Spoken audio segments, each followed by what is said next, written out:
We're racing on the streets of Adelaide. This is the ChampCar iRacing Series, round 10 in 2026. Mazda MX-5s on the streets of South Australia's capital as we continue our little Australian flavour to this year's season, hitting all of the great tracks on iRacing of the ChampCar Endurance Series and a couple extras to bring you live coverage of this championship event on HJBC. I'm David Haynes with Devin Peters and Michael Derby. It looks like a beautiful day, but the challenge is going to be the curbs, the concrete, and the drivers.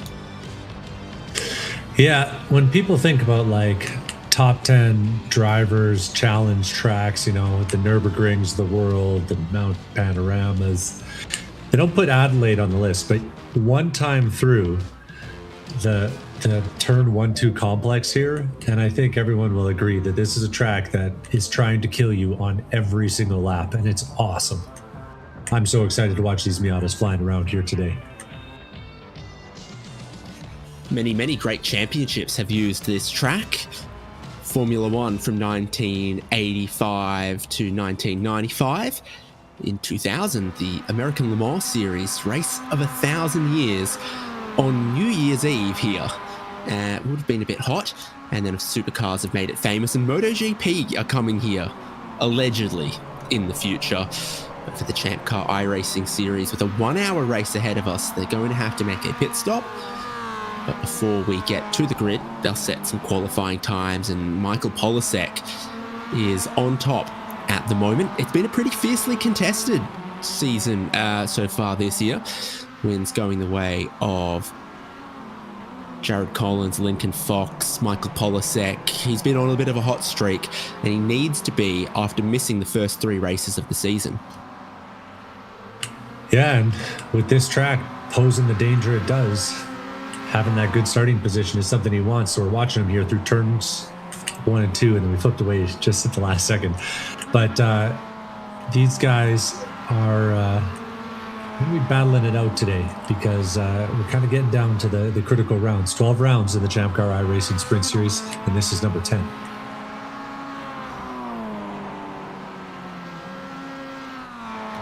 It's Michael Chase slowing up before turn 4 after taking a really committed racing line through turns 1 and 2. That's always the big talking point here, is the track limits at turn 2. You can't cut that chicane.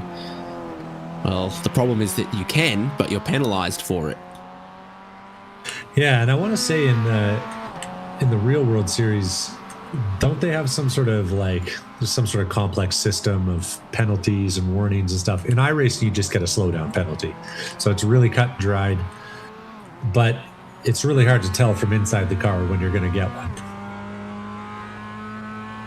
It's a 3 strikes system that kind of operates. But iRacing doesn't do that. So at the apex of turn 1, you've got a big tyre barrier.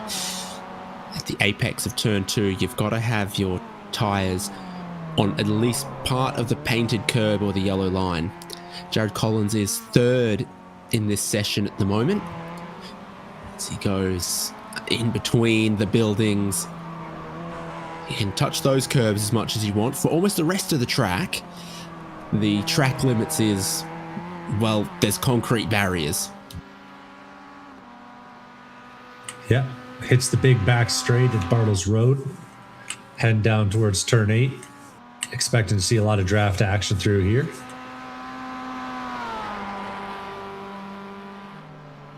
Yeah, really quick, but also kind of narrow corner. Opens up into this big braking zone here, which is usually where the action happens.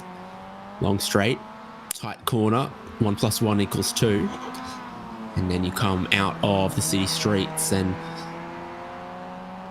into the purpose-built pit lane and paddock area. Pit entry is to the right of the final hairpin. Pit entry can be a little challenging here, and it's also very slow. And we've got about a 25-mile-an-hour pit lane speed limit as well. Yeah, Australian tracks taking things seriously on the safety front. Seems to have a lot of tracks with the the very, very slow pit lane speeds. Makes that pit stop extra punishing.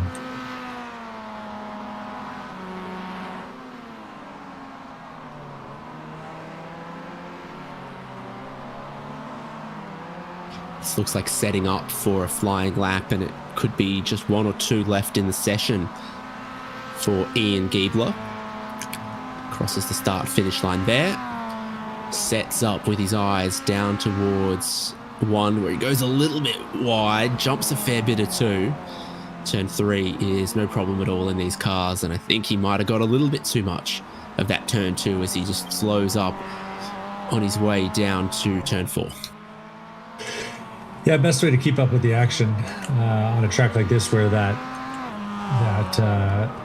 slowdown penalty is going to play such a role is on hjbc.live, of course, where we have our timing. Click the link in the description. And we've got 23 brave drivers out there today that have volunteered to try out this track. And I'm looking through it. I think I see about 5 Canadians that have made the trip. Who's our Australian standard bearer there, David Haynes?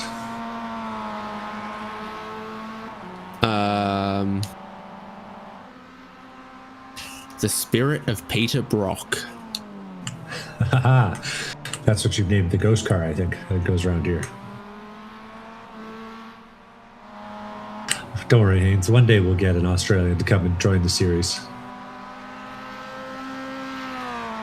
I was looking last week, I think, who is the most internationally known person from Adelaide, and every Adelaide celebrity is only famous in Australia. Every Australian that you can think of is from somewhere else.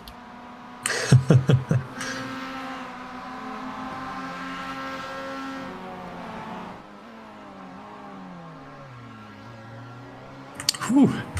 He's got the brakes real hot on that Miata. Never seen them glowing like that before.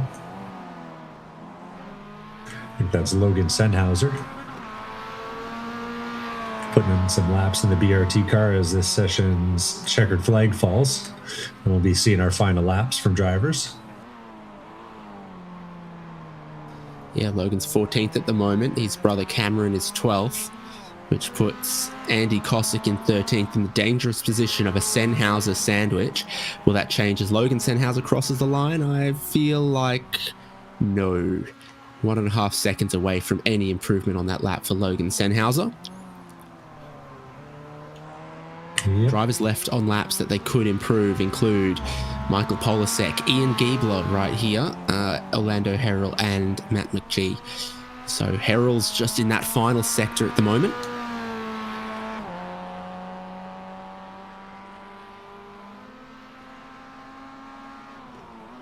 Frankly, it seems like chilly weather down there, only about 70 Fahrenheit in the air. I don't think Ian Giebler is going to be improving on what is simply a perfect winter's day. Matt McGee's run a bit wide at the final corner as well. And there's Polasek with a 32.439 to beat. He puts down 32.68, 2 tenths away. Still stays ahead of Ryan Puxel. You can still see him skipping through turn 1 and 2 there, though. We're going to see lots of action there.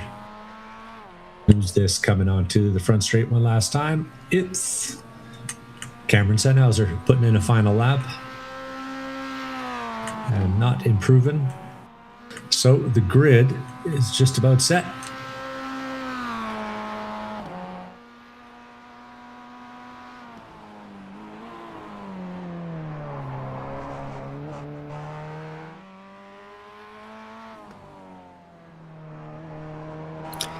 Yes, it is. Mazda's on the streets of Adelaide, under the shade of the trees. And just the last driver left on track is going to get kicked off now as we get ready to go racing.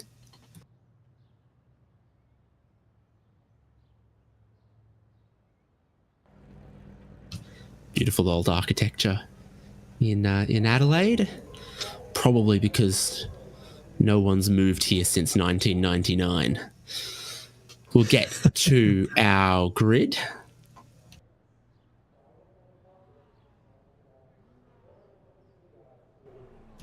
And it is Michael Polisek on pole position, but also laying down a 132.4. Tantalizingly close Ryan Puchtel in second place. The next row of the grid is Jared Collins and Michael Chase. I think this is the top four of your championship in the top four. Funny how that happens sometimes. Statistically, it makes sense. Jack Stodola and John Sirota, 5th and 6th on the grid. Ian Giebler in 7th, Lee Martin in 8th, Levi Gaffeni in 9th, and Ryan Carwile in 10th. Orlando Herrell, 11th on the grid from Cameron Sennhauser, Andy Kosick in 13th, Logan Sennhauser in 14th, Tim Wire, 15th on the grid from Steve Hermetz in 16th, Kevin Collins, Jared's dad, in 17th on the grid ahead of Will Warren in 18th. Brian Tidd has qualified 19th. Matt McGee has qualified 20th. Cindy Pickett in 21st and John Nicholford 22nd. No qualifying time for Bowie Suen as the iRacing sedan pace car pulls off the starting grid to take them on the formation lap of this 2-mile street circuit. The sun is shining down. There is no chance of rain. The stands are packed with the greatest sports car fans that South Australia can muster.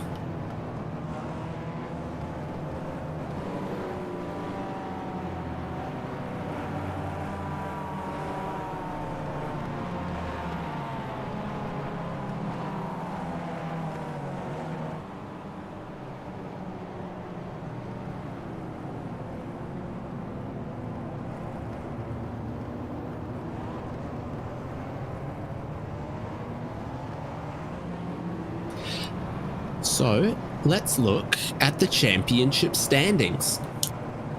In this 12-round championship, we are on round 10. So after round 9, it's Jared Collins just 4 points ahead of Ryan Puchtel. Michael Polisek chasing them down round after round, while Michael Chase sits in 4th, Ryan Carwile in 5th, there's David Martin in 6th, Ian Giebler 7th, Alex Harrison 8th, Tim Wire in 9th, and Lincoln Fox 10th in the standings at this time.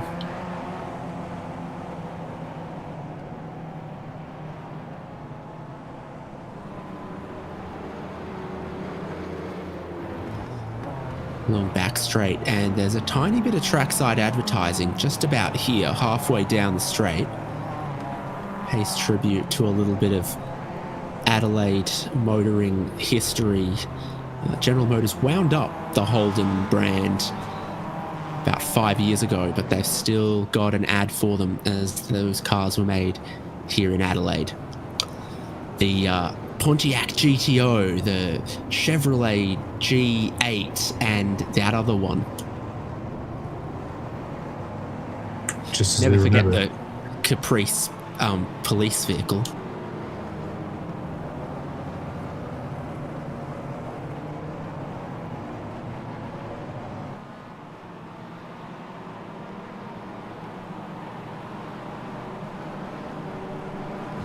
So this is where the pit entry is, and the pace car will go one corner to where green flag racing for the ChampCar iRacing Series, round 10 of 2026 at Adelaide Street Circuit.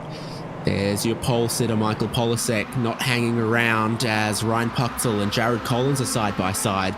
The green flag waves, and we head down towards the turn 1-2 chicane on the opening lap.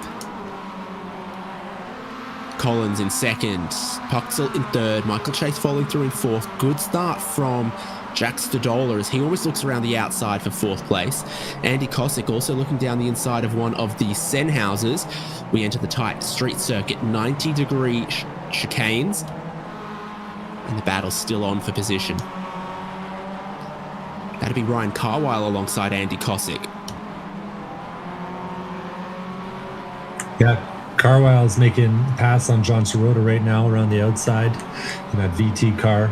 Sirota had to take a little bit of evasive action in turn one and caught a slowdown penalty as a result. I think he's in the process of giving that back, but it cost him a little bit of momentum coming through the first section there.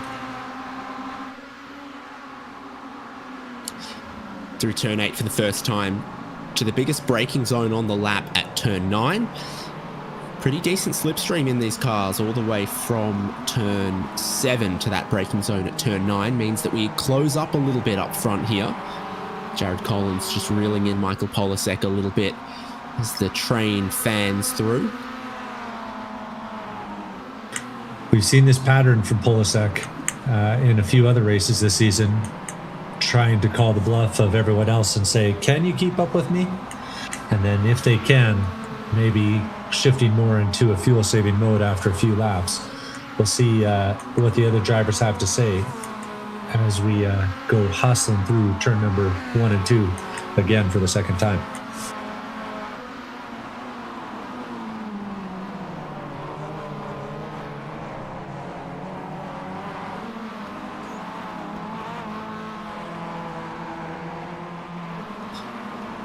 Five, and then immediately to the other side of the road to turn into turn 6.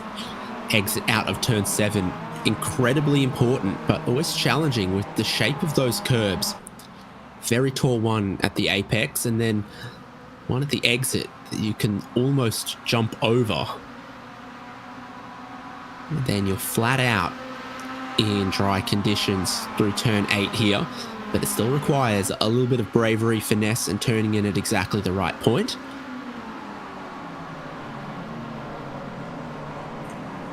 This corner in particular I found to be really challenging during the practice race, just timing the turn in. There's not a lot of markers on the walls of the street circuit here, and the markers that are there aren't really optimized for these Miatas. I'd say they got 150 boards when these cars are braking after the 50 going into the final corner.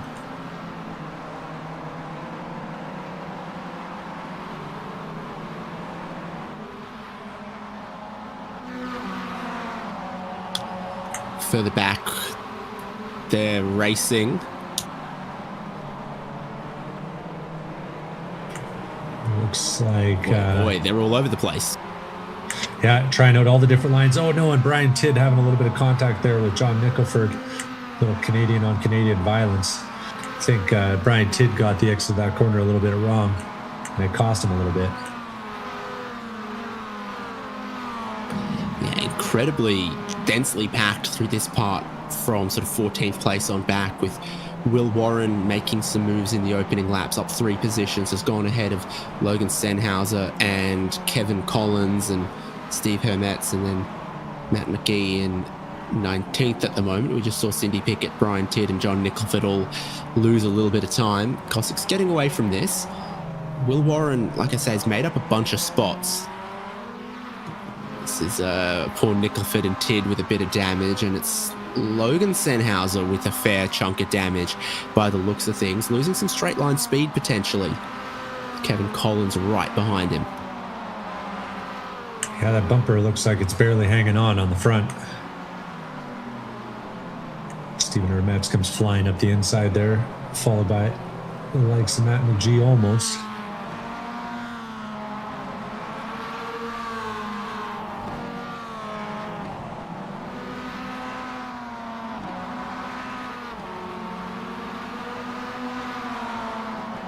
I wonder if it'll be bad enough for Sennhauser to think about pitting here. He's got the right side of the track for it. Opts to stay out one more lap.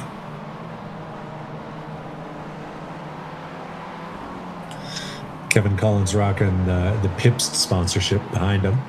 So we rejoin the lead pack here. Michael Chase, 4th in line. A lineup that ahead of him has Ryan Pucktel, Jared Collins, and Michael Polasek, all in a row.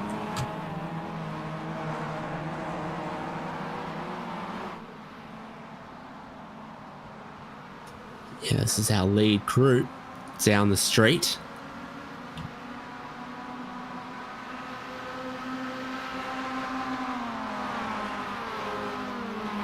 kind of get a sense of how critical that exit out of the last right-hander is to your speed down the straight here. Michael Chase didn't quite nail it the same way the guys ahead did, and it cost him a few car lengths.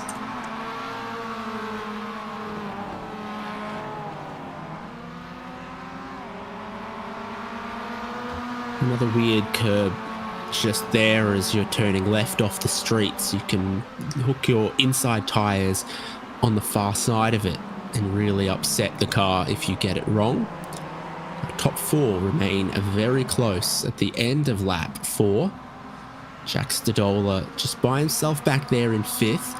Then Ian Giebler has Levi Goffeni, Lee Martin and Ryan Carwile with him. As they stare down turns 1 and 2, hitting that apex curb at 1, making sure you stay the correct side of the curb at turn number 2.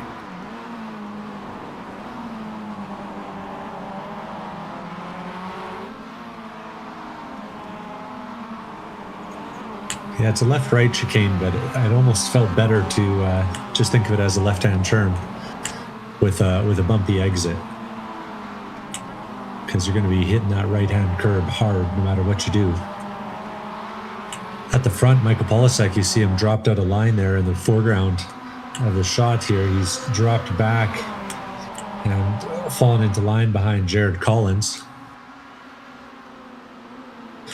And so, pattern we've seen before, Polisek gets the early lead, but can't stretch it, and so he's jumped back into line here to play the fuel-saving game.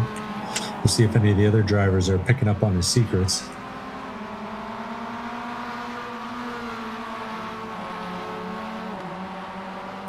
Cheeto's Mobile taking his turn at the front, though. Jared Collins. Going to see if he can make some ground.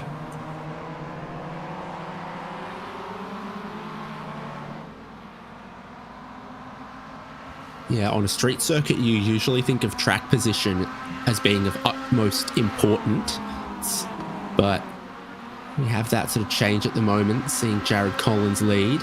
Takes an aggressive line through the opening center chicane.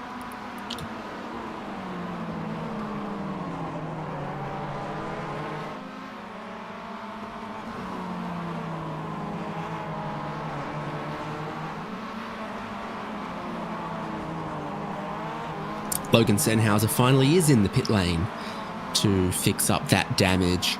Somewhere along the line, his right front took a big hit.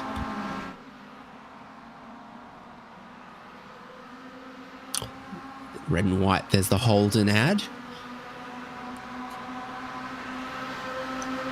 Don't know the significance of that part of the track, but that's where it is. Collins, Polisek, Puxel and Michael Chase, top 4, still very close together in the opening stages of this race. And even it being a street circuit, that long flat out run around the back stretch and through turn 8, just keeping them all together to the same effect as we saw at Daytona for round 2, for example. But it's enough in these cars. And Stadola in 5th still, getting a little bit further away from the battle of Giebler, Goffeni and Lee Martin. Ryan Carwile cut a bit of the chicane, so he's dropped back a little bit in 9th. Serrata in 10th as Goffeni goes around from that battle group. Yeah, you can see it just at the end of the straightaway. Goffeni spins him up as he's turning the corner, and now he's looking for a safe spot to make the turnaround, a gap in the traffic. And easy to do on the exit here. Got to have these cars set up loose to get them around these tight corners of the street circuit, and Goffeni pays the price on the inside wall. Andy Cossack gaining ground. Going to be challenging for that position, you got to think, pretty soon. Would have been, but apparently he's cut too much of turn 2. He's slowing up on the way to turn 4. Will Warren and Tim Wire just behind him.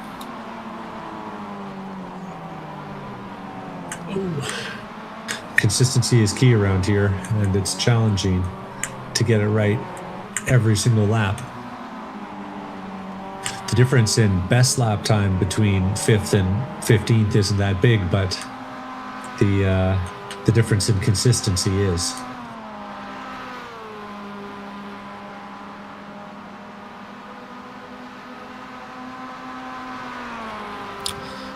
could be pretty close going into turn 9. Will Warren just looking around a little bit behind Andy Cosick.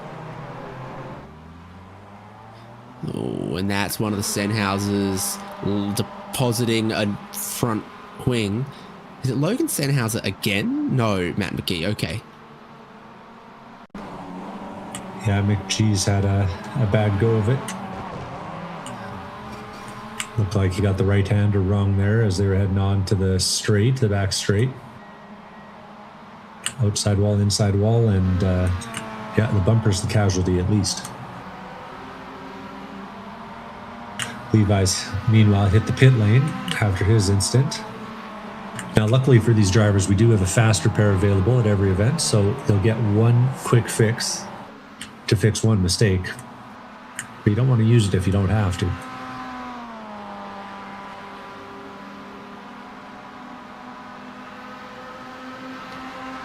Your best race would usually involve never needing to use it, but it's there. Top 4 still has Jared Collins leading. A lap ago, Michael Polasek was way closer at this part of the lap. He's just backed back a little bit. Our top 4 within 1.6 seconds front to back. There's the damaged car of McGee. Ooh. We're almost driving into the back access of the paddock or something. He's out of the way of our leaders. And he's taking a tow to the pit lane, I think.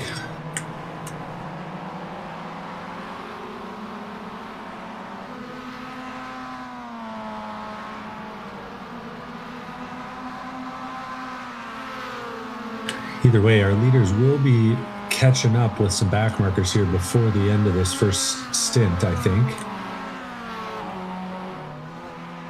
First of a few is just up the road. That's Logan Sennhauser. So we'll see him. You can see the leaders just peeking into view in the back. And depending on when you catch car on this track, it can be really challenging to get around them quick, even if they jump out of the way. So we'll see how this works out for our leaders as they navigate the first of what will be a few lap cars.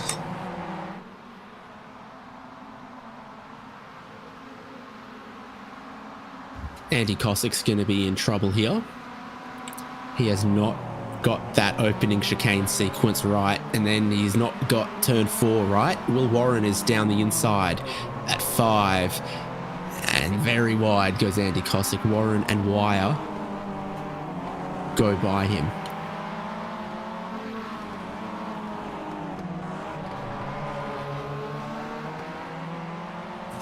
Yep. And the challenge of this Adelaide track showing itself for Andy Cosick.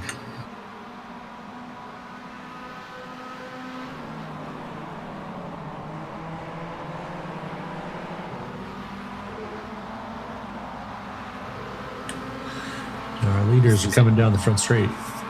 As you said, our leader's about to catch Logan Sennhauser.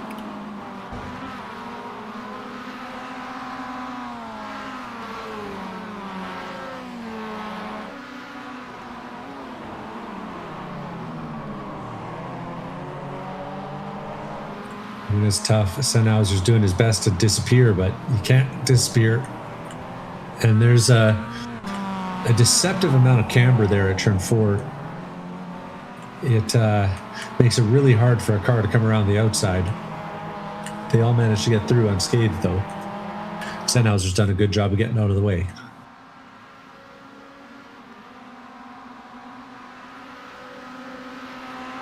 Next up is Matt McGee in that Milwaukee car. So these leaders are not getting any time to breathe.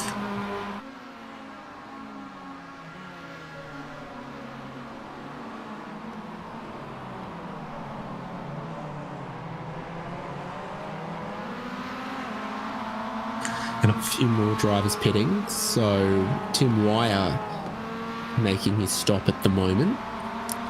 We've had Goffney and Logan Sennhauser and McGee.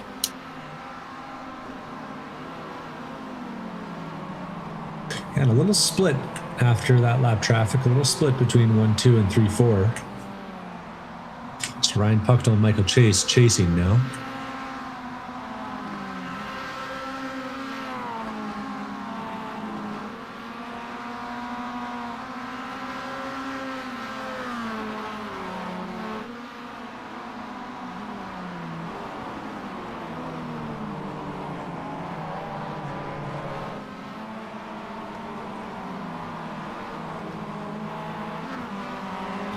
We were talking about the shape of the road there at turn 5 as they go through. Every curb is slightly different through this sequence, even though it's 90-degree corner into 90-degree corner into 90-degree corner. They're all a little different. Turn 4's got that curb on the entry that you turn in from, and then there's more camber at turn 5. Turn 6 feels a bit sharp, and then you've got to get a perfect exit out of turn 7 for this long straight towards turn 8 and 9. McGee's trying to make himself disappear again, but it's not quite worked. Polisek's made his way through, and now Puckdell. And Michael Chase has to check up a little bit, loses some momentum. No fault of anyone's, it's just the reality of racing on a narrow street circuit.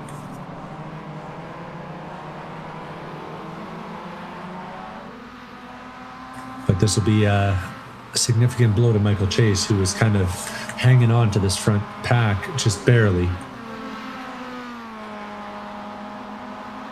And it's tough to follow through here at the best of times, especially with the back marker when you don't know exactly how committed they're going to be into 1-2. Chase takes it a little deep on the entry to 3 and 4, I guess. But we'll carry on.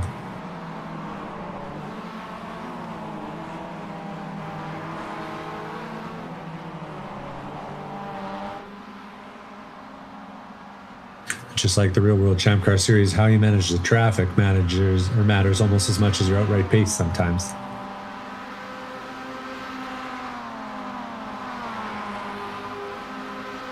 "42 minutes left in the session, though, so Chase will have his chance to make things up, I'm sure."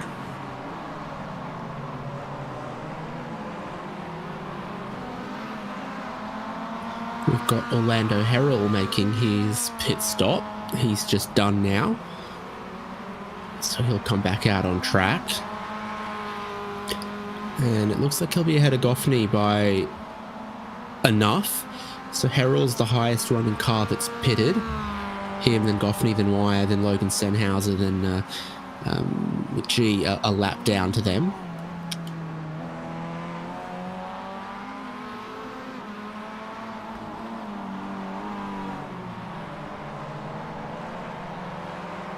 Jack Stoddole is still staying just ahead of Ian Giebler, Ryan Carwile, and Lee Martin.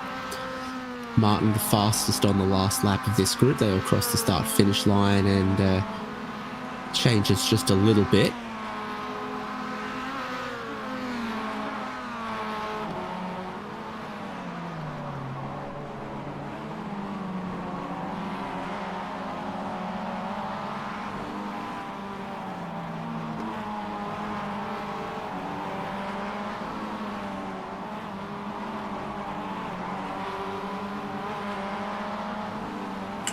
Drivers are working for everything right now.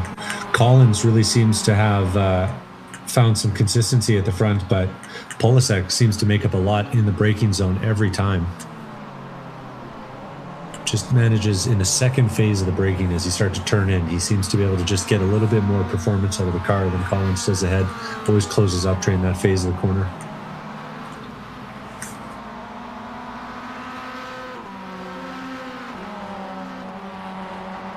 I noticed it in particular last time through the hairpin here. We'll see if it shows up again.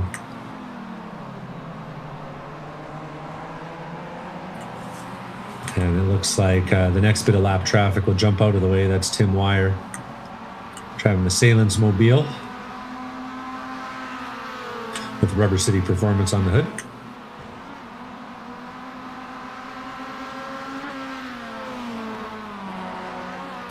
And that was a nicely executed blue flag maneuver there. Well, Stoddole has been caught by Giebler, so that's where we go to now. And there's a little bit of damage on the right front of Jack Stoddole. He managed to stay mainly in his own air in 5th place, just behind our top 4, but staying ahead of the group in 6th. But they've reeled him in, and on the last lap, it was by almost 2 seconds. So there's been a problem that I haven't seen for Stadola. Now he's got Giebler and Carwile and perhaps shortly even Lee Martin all over him here. 5th, 6th, 7th and 8th. Yeah, one slowdown or one bad corner can cost you a lot out here. Well, the damage on the right front actually doesn't say slowdown to me. That's only recently appeared.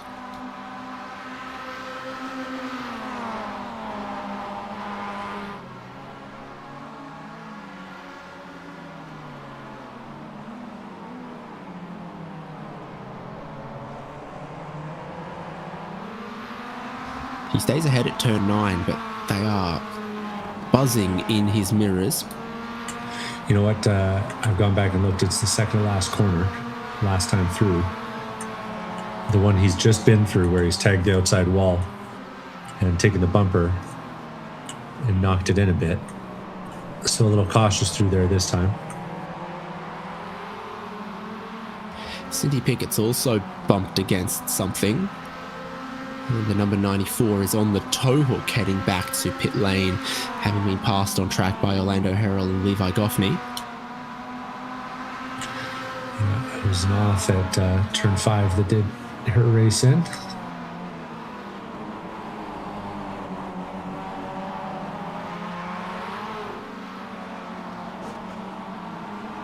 little cloud comes across the circuit, and quite a dense one at that, apparently.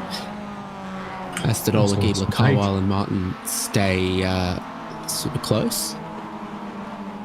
Find out who's got the headlight key bound. Fortunately, it doesn't work like that for this car.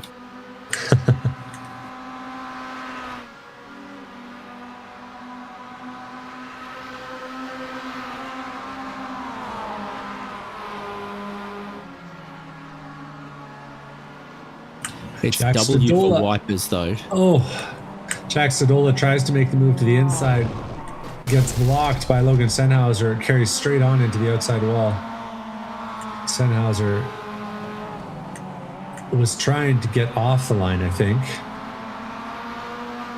Being a lap down.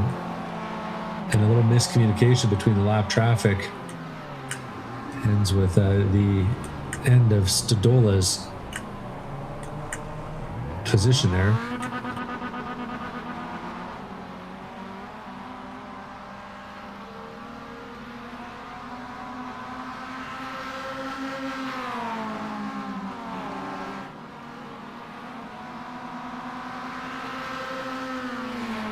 And that's tough for all parties there.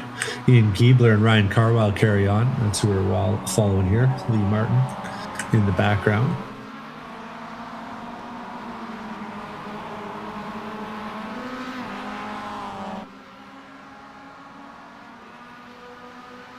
And our top 3, still Collins leading the race from Polasek in 2nd, Ryan Puchtel in 3rd. And it does 8 seconds ahead of Michael Chase. I was going to say, it does sound like the Fuel Save Olympics up here. Hearing clutches in and cars coasting into the final turn.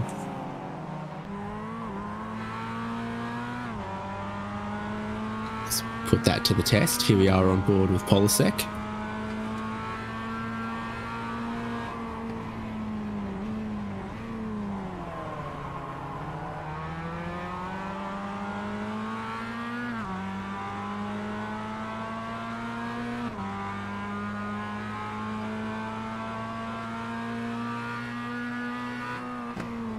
They start another lap, but on the previous one, the fastest driver on track was Ryan Puchtel in 3rd place. Very even times across our top 3 as they hold this formation.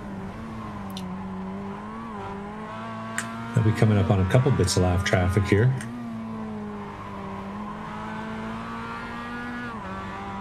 Cindy Pickett and Orlando Harrell up the road for them.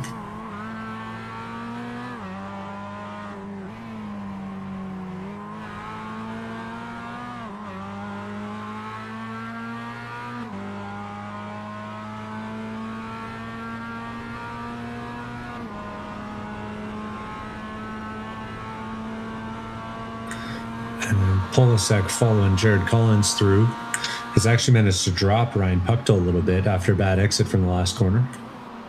This could be punishing for Pucktel. He gets a little bit of help from the lap traffic. Well done. Cindy Pickett getting out of the way. And so he's able to gain a little and close that gap up.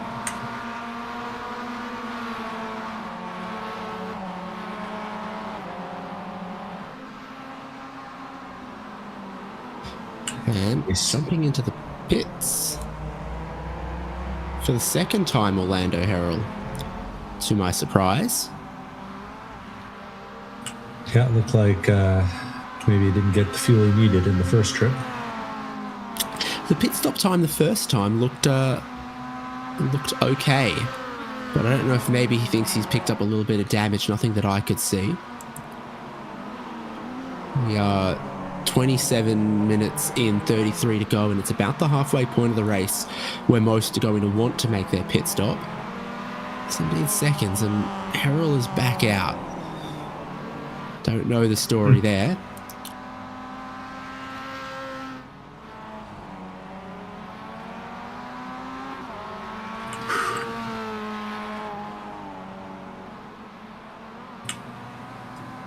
Things are getting heated down in 13th place. John Nicholford leading Brian Tidd and Kevin Collins. You'd say that's a bit of damage on John Nicholford's car. I'd say so. The thing doesn't look like it's running quite as fast in a straight line as it was before. It'll probably be in the salvage section of the auction site, if we're honest. And an international battle here. Got two Canadians, Nicholford and Brian Tidd, leading Kevin Collins in the all Pibst mobile.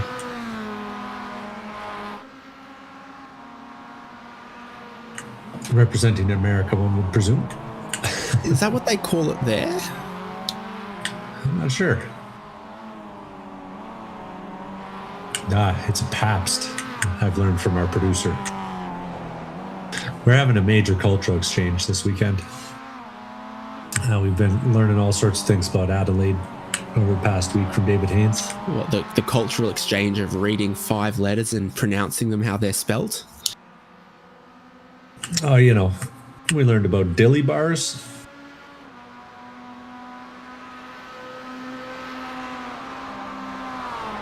Michael Chase is into the pits from 4th place. This is the part where you expect John Nicholford to be suffering most in the straight line speed, and down the inside goes...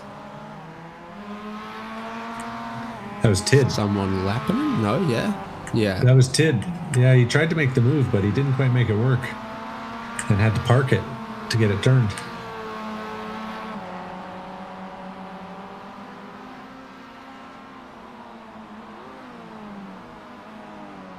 And it looks like Kevin Collins coming into the pit lane. Andy Kosick has Will Warren just behind for 10th place. Just ahead of them is Michael Chase, who's completed his pit stop. So Chase would have hoped to have made that stop and come out into some relatively clean air, which it seems like he has for the next lap or two. Then everyone else around, including these drivers, are going to need to stop.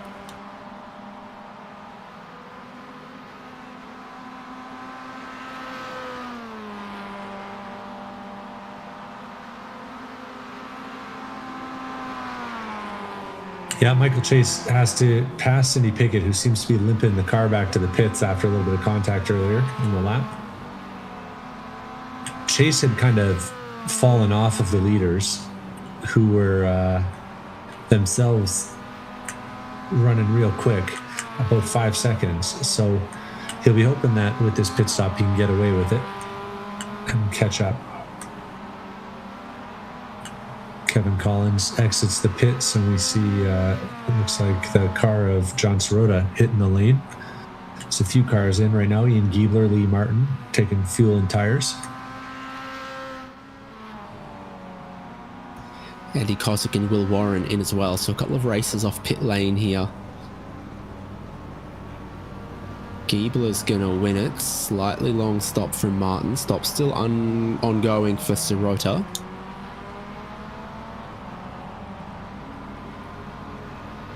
And Will Warren Collins actually missed his box and had to back up into it.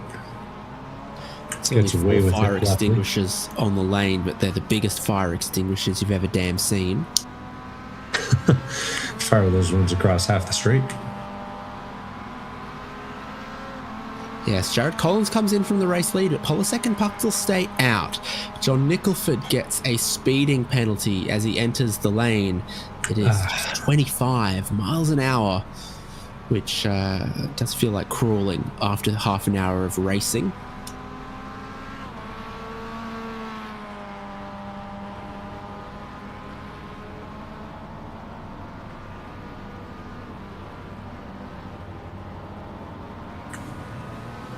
Fantastic Adelaide-specific advertising around here. Your Adelaide personalised plates and your Adelaide construction cranes and your Adelaide flavoured coffee. Adelaide pies at the first chicane.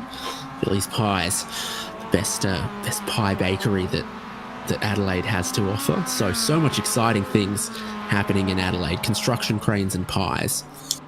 And no one globally notable. I was going to say, we're watching Michael Polasek and Ryan Puchtel, but they can rest easy knowing that Jared Collins has exited the pit lanes into his worst nightmare. He's got 1, 2, 3, 4, 5, 6 lapped cars just up the road from him. So he's having to make some moves here through the early section of the Fast and Furious 90-degree turns.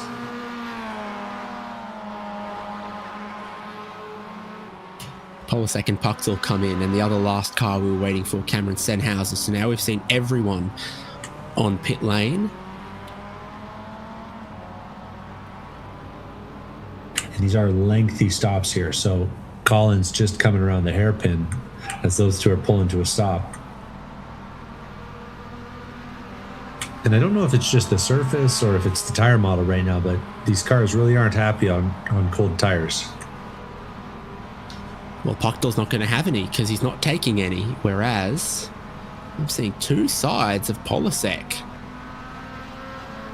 Is he just taking rears? Well, Puchtel's going to beat him on the exit, and by a fair little bit. So there's a 3-second difference there. Ryan Puchtel is going to lead the race. Jared Collins also going to be ahead of Polasek. Has to go around the outside of lap down Andy Kosick. Does Ryan Puchtel, the race leader, checks up a lot of his momentum. And Jared Collins goes back through into the lead. So the overcut on the hot tires.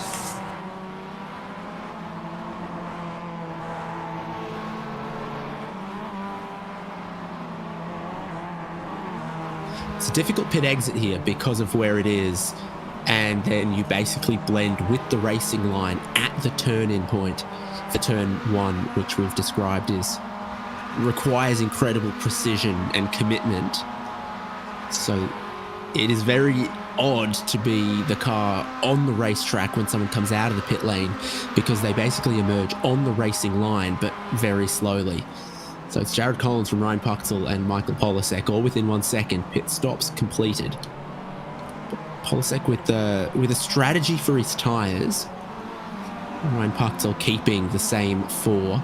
Gave him a quick pit stop time. But then on the pit exit, he lost it, basically. Some lap traffic to contend with. Collins going up the inside. Polasek getting up the inside too. And that was Ryan Puchtel getting held out to dry as they came through lap traffic.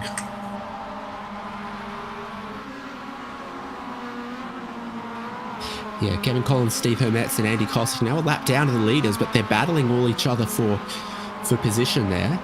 Kosick had a long stop. I don't know quite how that happened for him. Hermetz also a tiny bit long, and Kevin Collins about what I would have expected at 28 seconds. Puchtel actually a remarkably short stop relative to the field. Yeah, so he came out of the lane in the race lead, but then it didn't work out for him, and he's back in third. Wonder if he'll be saving fuel here in the second stint. Hard to say. Andy Kossik's looking to the inside of turn 8 on Steve Hermetz and gets it. It's tough but possible to go flat out through that corner. It's very tough to go flat out side by side. Too wide.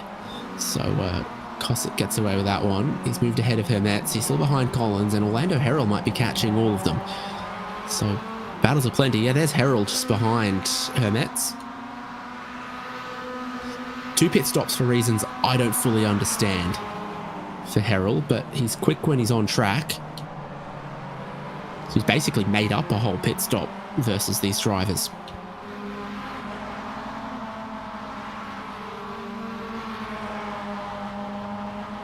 Yep, keeping that thing moving up the field after his issues earlier in the race. Wow, we're back to the lead pack as they've got another little gaggle of cars ahead of them. This time, it's Logan Sennhauser and Will Warren battling for position. Oh, and Jared Collins has a bit of a moment coming through Flinders Corner onto Hutt Street. And on Bartles Road, he'll have 2 cars ahead to choose from as he looks at his draft. And like Haynes just said, it's hard to take 2 cars through there flat out.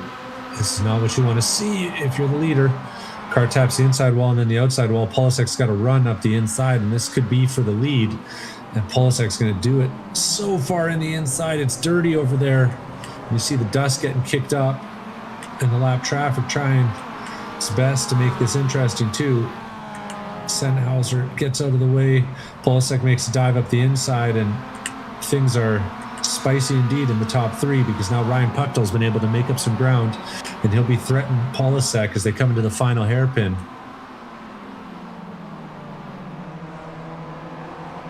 And no shortage of action here at Adelaide. Lap ends the way it started, but could have gone about 3 different ways there.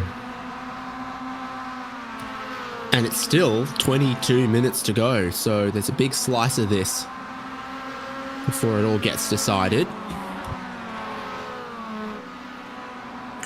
Now, I gotta say, Collins has looked just rock solid consistent through turn 1 in a way that even the rest of the top 3 can't seems like they can't match.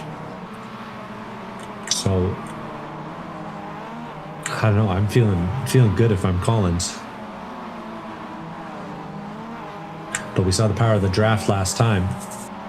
And if Polasek can time up this run, he can be a pest down at the hairpin.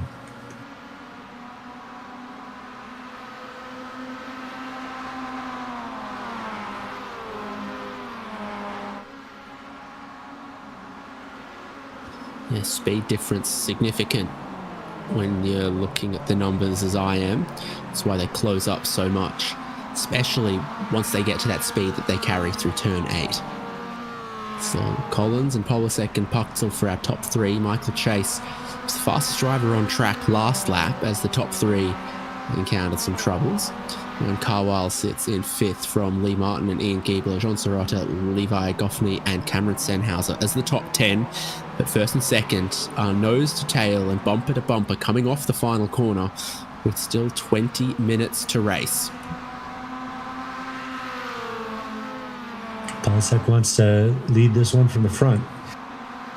A shower of sparks as Puchtel taps the outside mirror going into turn 1. But Collins able to hold on.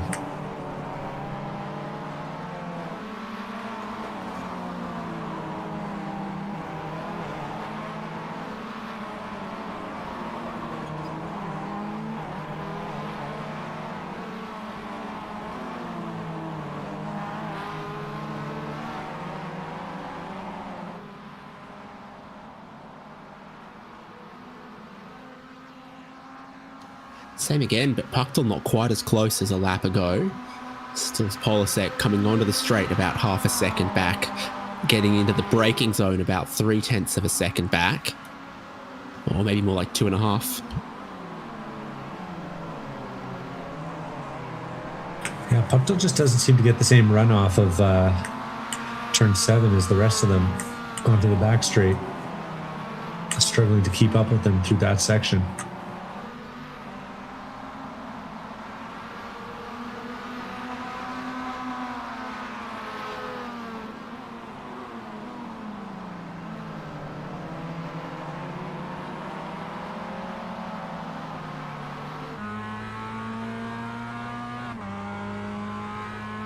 This is the driver's view of the opening chicane, which is to say hardly any until you've already committed and turned into the corner. And I don't even know if that angle does justice how much that inside tire barrier is just your aiming point. Like you turn right at it and then miss it. And if you do that right, then you'll be fast. But you do that wrong, you'll get a slowdown or a wrecked car.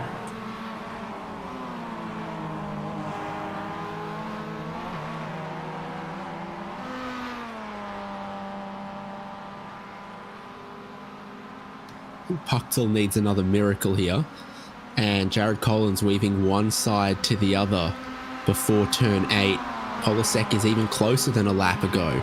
2 tenths, 1.5 tenths. Braking zone for turn 9. Polasek has a look down the inside. Jared Collins hasn't covered it, so they will go side by side. The driver on the inside seems to win. Michael Polasek back into the lead.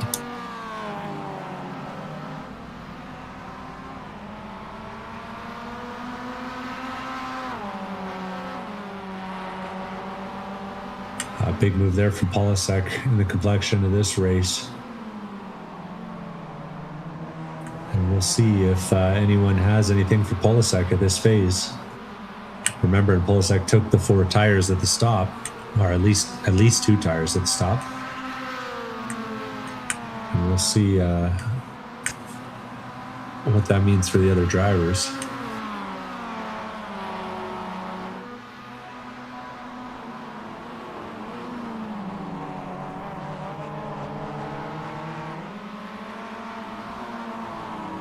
And there's still the X factor of any traffic that shows up here between here and the end of the race. 16 minutes to go.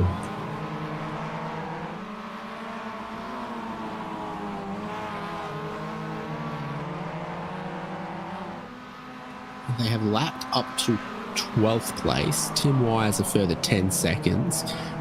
Cossack, Collins and Warren is the battle on your screen. There's Kevin Collins ahead of Will Warren in the battle of the alliterative drivers, and they're going a lap down to Michael Chase, who is 4th position.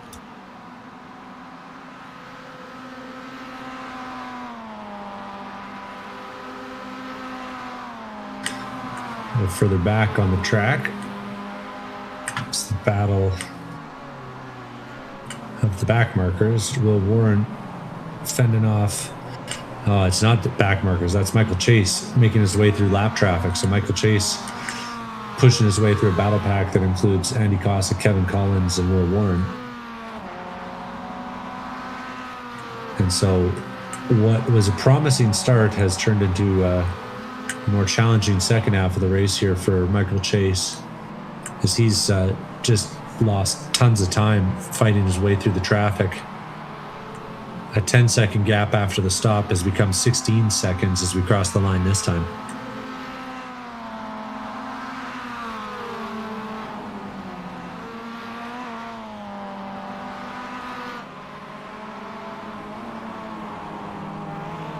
Seems like Chase has lost a tiny bit of time. Pucktel's a little bit closer in our top 3.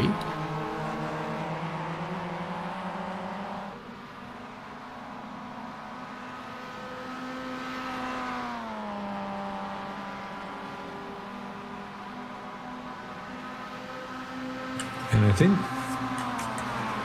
Collins just had a better run through the turns 4, 5, 6, 7. But it wasn't enough to convert into a move this time. Did hear a pretty big lift from Ryan Pucktel going into turn 9, the hairpin at 9. So I think our suspicion that he was maybe saving a bit of fuel is probably correct.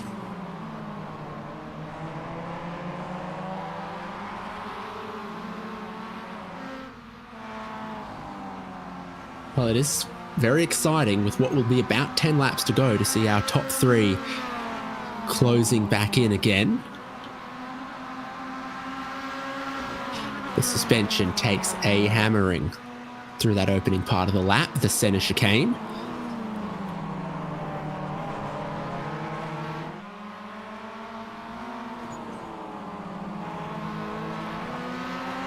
Collins gets a little bit out of that camber that you describe at turn 5, but stays close enough.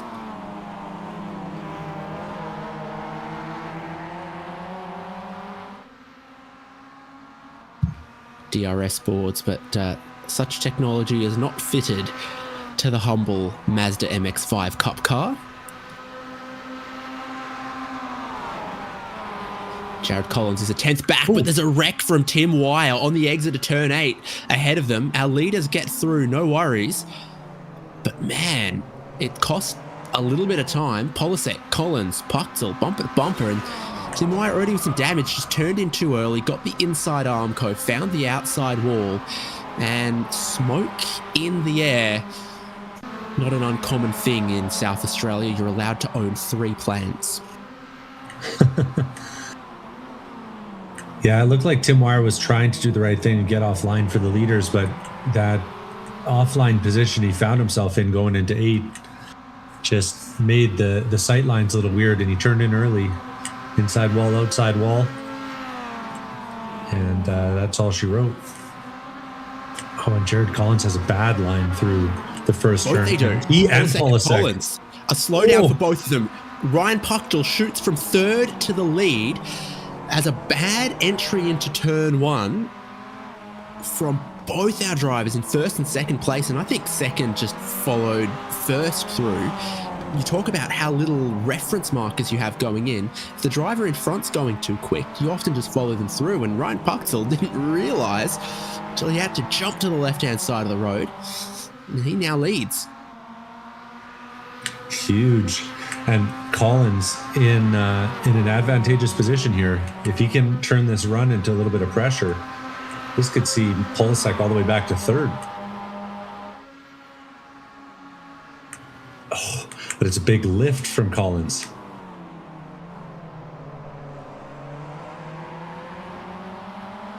So everyone's struggling in the fuel game right now, I think.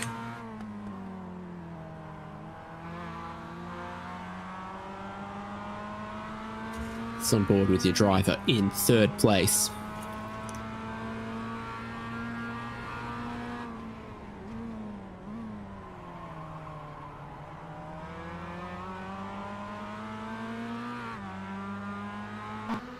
So you have so limited reference markers for this opening chicane where you're so heavily punished for getting it wrong, and even those touch points and little reference markers are even harder to spot when you're right in behind another car, as Jared Collins was. Puchtel with the lead still from Polisek and Collins. Close as they've been in a little while after the opening turn a lap ago.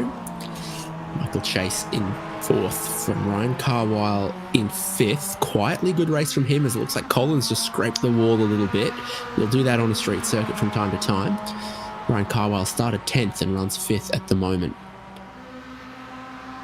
Gets so close through turn 8. As Jared Collins carries that momentum, and Michael Polisek, in fact, gets to the apex of turn 9 with Carwile. I keep getting everyone's name wrong. With Ryan Puchtel still trying to hold around the outside of him to have the inside of the next corner. Our leaders check up their momentum going side by side, and Ryan Puchtel leaves plenty of space and has no flow. Yeah, kills his apex speed being offline there, and doesn't do enough to pressure Polisek towards the outside, and ultimately ends up giving the spot. Jared Collins decides to do the gentlemanly thing and give him a push, but the two of them are going to have to work together if they want to find their way back past Polisek, I got to think. Though we've seen Polisek is mortal. Another mistake like that and he might not have the chance to get it back.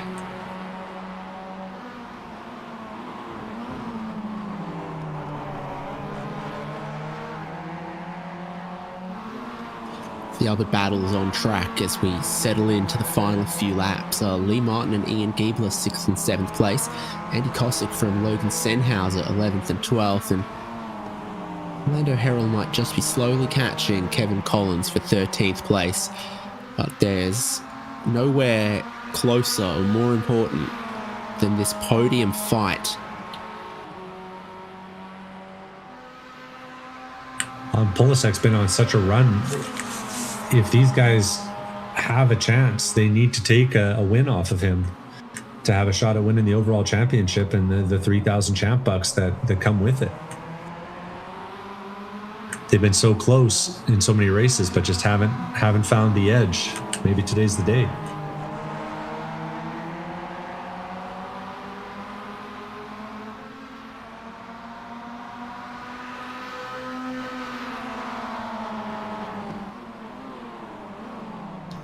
That finish line gets ever closer, but still sits a little bit away. 8 minutes left, and predicting 5 more laps of the Adelaide street circuit. Polasek, Puchtel, Collins into turn 1, and they are just scraping that concrete wall before turn in to really make sure they can open it up.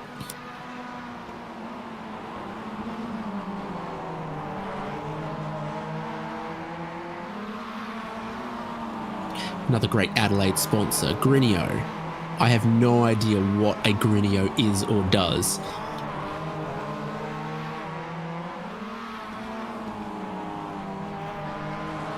Appears to be either... Don't tell me, I don't want to know. An Australian taco place or some sort of Bitcoin wallet. No one could tell.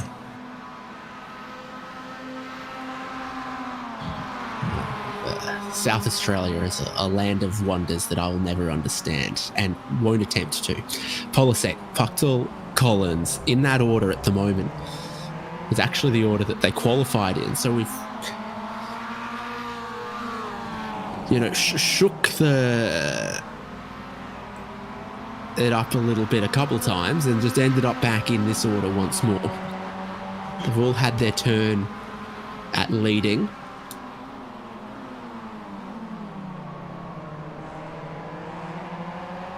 I've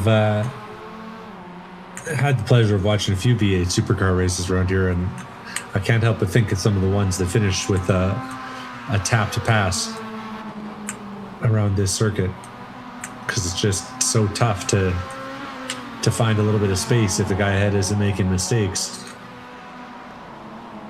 But 2 and 3 have really seemed to have a hard time just getting to Polasek's bumper. And I'm still hearing Collins doing big lifts into that turn 9 hairpin, saving fuel.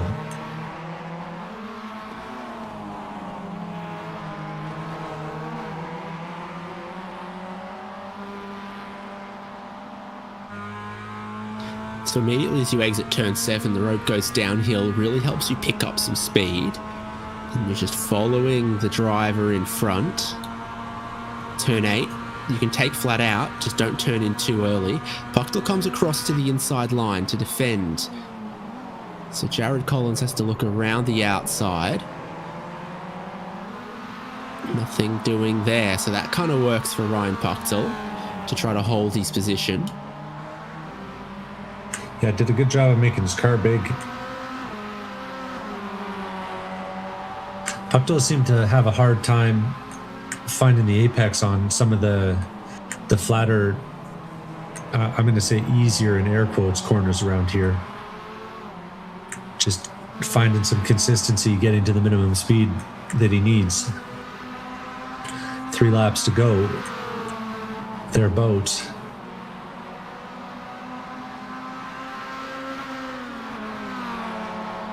And we'll see if he can make some ground through the city streets this time by.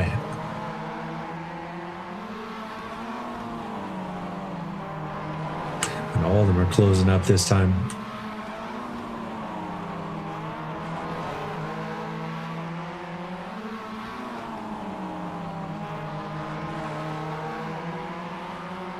Just marginally better for Michael Polasek at front, but it's it's a run that translates into tenths by the end of the straight.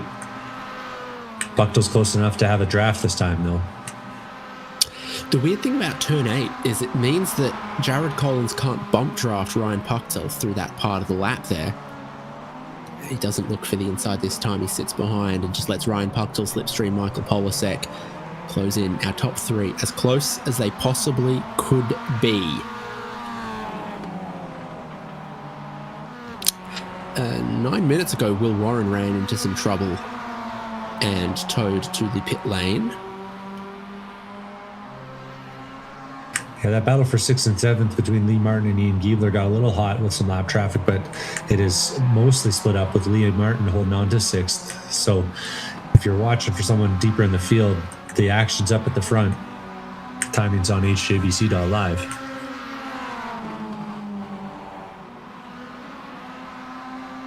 Two laps to go. Good exit of 2 for Buchtel, so he starts to close in on Polasek on the way down towards turn 4 here. Polasek's looked pretty good at maximising the width of the track through here. So through these couple of corners, he's looked very strong. Jared Collins could not be closer to Ryan Buchtel through the corners. With confidence, too. A little bit of lap traffic up ahead. Yes, next up the road is Tim Wire and John Nicholford. Still a bit further ahead. Flashback to Tim Wire a few laps ago. So close for 2nd and 3rd that Buchtel defends. Collins gets in super hot. We have a total car park at the apex of the tightest corner on the track. And this is going to be tough again, side by side. We've seen around the outside work pretty well through such a tight corner, but Collins bombs it, gets himself up into 2nd place. And with 1 lap to go, can he make one more position, perhaps? They haven't lost too much time to Michael Polasek, with the spectre of traffic still looming, though Tim Wire is no slouch, and he is about 3 or 4 seconds up the road. They get the white flag just about now, and it's close. 1:30. We're doing 1:33 laps, 3 seconds away from this race being a lap longer. But this will be the final lap. Oh, Collins. No. That's not the track limits. He's going to lose 2nd place. Oh, and that's tragic for him and tragic for Buchtel because it's cost him a little bit of momentum. Polasek has a scruffy turn 4. And Buchtel's been fast through 5. He jumps the curb and slides it. It'll all come down to the last run through 9.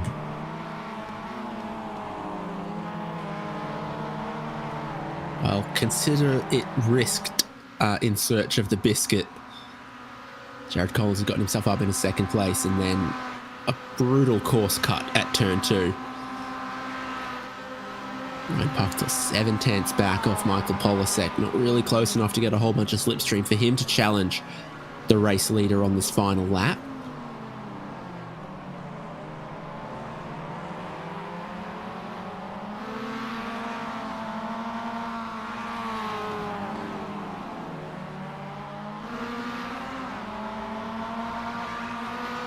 Traffic a little closer than Michael Polasek would have wanted with just a couple of corners to go, given the pressure that he is under. Final corner, final lap.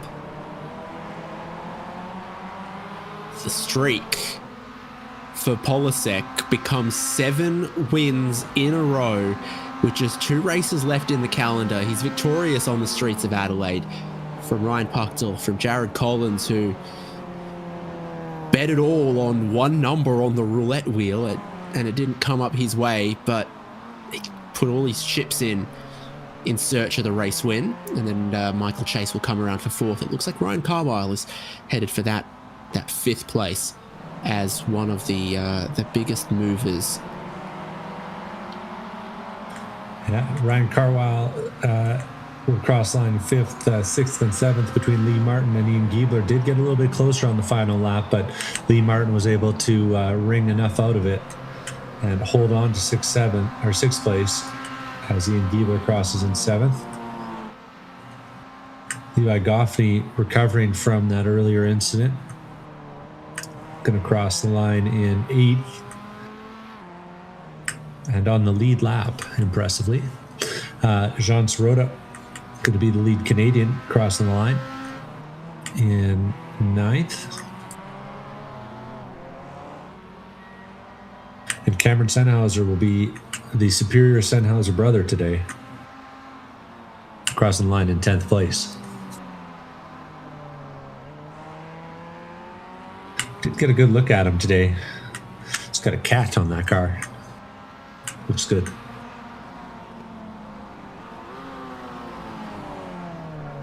John Nicholford and Tim Wire will cross the line as last two cars. Somehow, 2 laps down. Nicholford holding Tim Wire off for 16th place. Yeah, Tim Wire was just able to stay on that lap versus Polasek, and then tried to use that extra lap that he'd bought himself to hunt down John Nicholford, but it didn't quite happen. Michael Polasek was the race winner, challenged at many points by Ryan Puxel and Jared Collins and even Michael Chase. Ryan Carwile in 5th, Lee Martin 6th, Ian Giebler in 7th, Levi Goffney in 8th, Jean Sirota in 9th, and Cameron Sennhauser in 10th. Sirota is your Devon Peters honorary Canada Cup winner. Andy Kosick in 11th from Logan Sennhauser and Orlando Herrell. Kevin Collins 14th, Steve Hermetz 15th. John Nicholford and Tim Wire battling on that final lap. Brian Tidd getting back out on track late in the race, just ahead of Will Warren, and then I think it was retirement for McGee, and Cindy Pickett and Jack Stadola and Bowie Suin didn't start the race.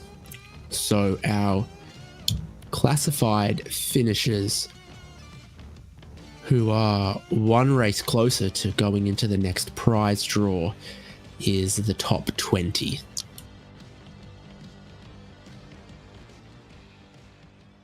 Podium standing by to chat with us what a race they had. Jared Collins finished in 3rd. Jared, did you know that the Royal Australian Navy's Collins-class submarines were built here in Adelaide? Do you think if you had a towed sonar array, bow sonar array, and surface search radar, you'd have found the track limits at turn 2? Oh, man. No, I still would have blown right past it and kicked myself pretty hard afterwards. Yeah, that was not my finest moment. It's last lap, though, and it was like, full send, and yeah, sent a little bit too hard. The analogy I thought of, is if you're going to put money on the roulette table, you can pick, red or black or a particular number, and you kind of moved it all in one number there, and you could see how you could have benefited, but it didn't come up your number. Yeah, that's definitely one where if it hits, I was about half a second behind, and I was like, if I nail this, I can get up on them into, 3, and then, hopefully I can get a run and, send it either down the backstretch or into the last corner. But I felt like I really needed to hook up that corner in order to, suck up close enough to actually make it a race in the second half of the lap, and just missed it. Aside from the laser at turn 2, what do you think was the biggest challenge of this race and this circuit? I think it's definitely just staying focused and then keeping your momentum up. It's like, it's so easy to think back on a corner, for me at least, to like drift. I should have done that differently. And then you're already in the next corner, and you can blow it. And if you blow it too hard, right, a wall hits you pretty hard. So I think it's just staying in the moment and staying focused, and just concentrating on not crashing and, keeping your momentum up the whole lap. Well done. It was thrilling to watch the top 3 battle and see the different strengths and weaknesses. And we won't have to wait too long to see you on track again for the next round of the ChampCar iRacing series. Yeah, looking forward to it. Road America is my favorite track. So we'll see how it goes in the GR86 there. Thank you. Okay, Jared Collins being an incredibly good sport about my barbs and pokes, and Devon Peters has 2nd place. Yeah, I'm here with Ryan Puchtel, and with about 7 laps to go, all of a sudden the leaders were pulling over for you, and unfortunately not able to make it convert into a win. Yeah, I thought maybe only Jared got the slowdown, and I saw them both kind of pull over to the side, and so that was a fun little overtake there. It looked like you were working pretty hard out there, and maybe a little bit of pit strategy differences between you and the rest of the lead pack there. Yeah. I was just fuel saving heavily, and then I think I could have gone an extra lap, but I wanted to make sure I pitted when Polasek pitted. But I thought I had a pretty good pit. Just on exit, I ran into a little bit of traffic, so it was unfortunate. Well, and you and Colin really pushed Polasek this week. Seemed like it was a good chance. How are you feeling after that one? Yeah, it was definitely a pretty close race between us. Definitely a lot more fun instead of watching Polasek disappear. Yeah, I thought maybe for a little bit had a chance to possibly get a win, but I'm pretty happy with second. Well, it was a quality race out there, and we'll be looking forward to seeing you at Road America. Yeah, that one I'm looking forward to for sure. Cheers. All right, have a good night.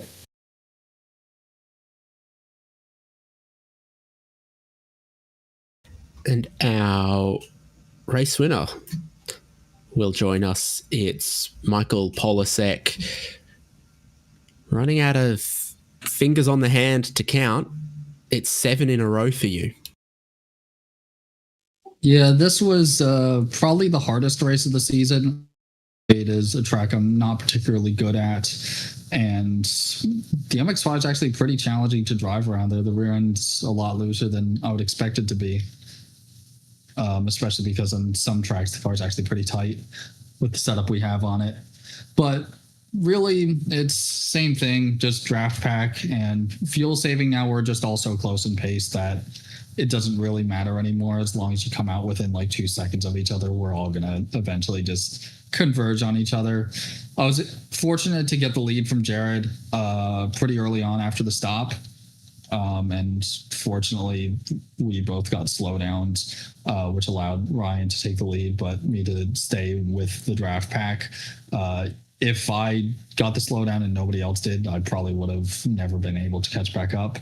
And from there, it was just a matter of commanding the race and making sure that the 2 cars behind were just not in range. And it really sucks that Jared got that slowdown on the final lap. He would have had a really good shot at winning the race. He was incredibly fast all race long, and in these cars especially, he's really, really quick. So your pit strategy, what kind of a tyre selection were you thinking of? Because we saw all sorts of differences from those pit stops. Puchtel went no tyres and was obviously very quick. You got to take 4 tires in this. I was noticing a lot of drop off in practice, and the fuel required allows you to take the tires for free, so you might as well just take all 4. Interesting how that works out, the differences of when they're brand new and then they come into their temperature. And then Ryan Puchtel, having not taken tyres, still seemed pretty quick, but obviously the balance would have been different. Yeah, it seems like that as the stint goes on, the car just kind of tends to get lazier and maybe a little bit tighter. It's just difficult to keep the car underneath you once the tires get hot, and you just start losing grip overall. So fortunately, with the new tires on it, I was just able to place the car where I wanted it to a lot better than on the old tires before I pit. Congratulations to you, and we'll see you at the next round, Michael. Well done. Thank you very much.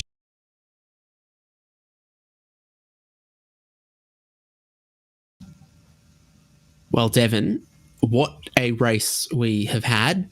The main championship prize is just 2 races away. Our next prize draw is just 2 races away. And then we're into the 4 team endurance races where drivers can get their team together and use the iRacing driver swap feature in some longer races. Yeah, looking forward to it. The Enduro series is always a good time, and it definitely fills those long cold winter months, November and December there. So if you want to get involved, it's simply never too late to be part of the ChampCar iRacing series. If you're a ChampCar Endurance Series member and you're looking to get some practice ahead of one of your future races, or if you're an iRacer thinking, I'd like to be just a little bit closer to some real-world wheel-to-wheel racing, this is the place to be. Forum.champcar.org and the ChampCar website and the ChampCar iRacing Series Discord are the places you'll find all the information to join us on track for all of the remaining races this season. And the championship fight with 2 rounds to go here could go down to the wire between Jared Collins, Ryan Puxel and Michael Polasek. Another race win for Michael Polasek, but he simply cannot afford a misstep. It's Road America next time out in the Toyota GR86. So this time next week we'll be practicing, and then in 2 weeks time on September the 9th is round 11 of the ChampCar iRacing series. We'll see you then here on HJBC and hopefully see you on the track too. David Haynes with Devin Peters and Michael Derby. It's been our pleasure to bring you round 10 from Adelaide.